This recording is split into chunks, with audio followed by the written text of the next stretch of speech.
is something very existential, and it's something very fundamental to human beings. And so people, even if they don't understand the intricacies and complications, say, of genetic engineering, they get naturally suspicious when they suspect that their food is chemically contaminated or genetically modified, and the secrecy of the corporations heightens that suspicion.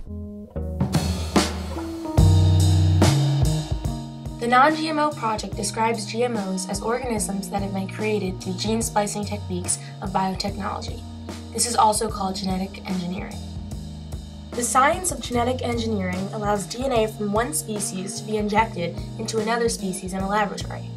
This creates combinations of plant, animal, bacteria, and viral genes that do not occur in nature or through traditional crossbreeding methods. 5 or so agrochemical corporations control about 85% of the food, and what they want to do, in their own words, is gain control over the entire food chain, from the seeds to the table.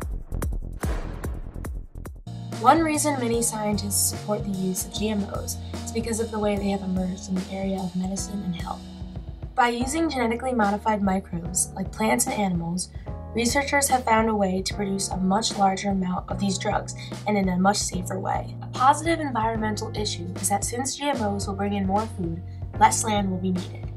Since productivity improvement from GMOs will allow for more food, future farmers won't have to cultivate so much land. The creation of GMOs calls for large amounts of pesticides and fungicides. These chemicals are poison and should not be consumed or allowed to enter our water supply. The sad reality is that companies using GMOs seem to be more concerned about getting money than the health of their consumer.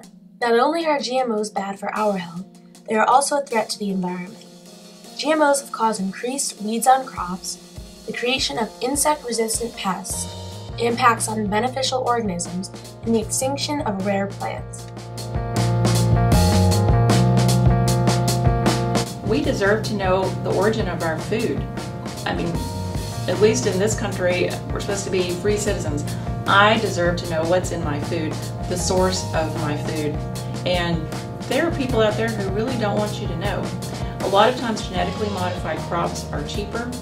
They're more pest resistant, although lately they're proven not to be so pest resistant. So now they're going to have super pesticides to overcome these genetically modified foods that were pest resistant and now are not. It's like an antibiotic resistance. You know, this is bad news.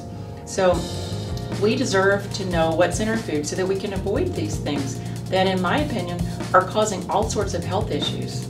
So, you know, I grow a lot of my own food.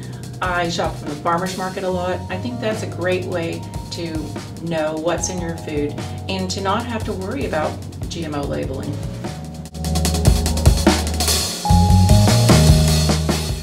Many say that putting a label on genetically engineered foods will imply a warning of health effects.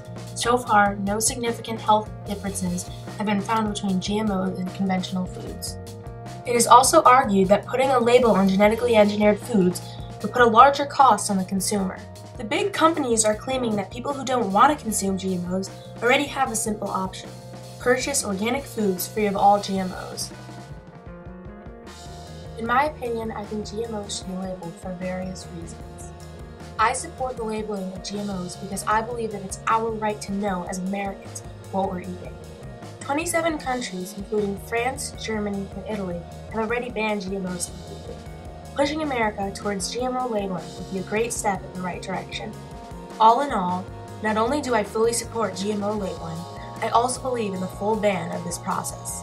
Where there is a will, there's a way, and if enough Americans join together in recognition of what they're truly eating, a great change will come.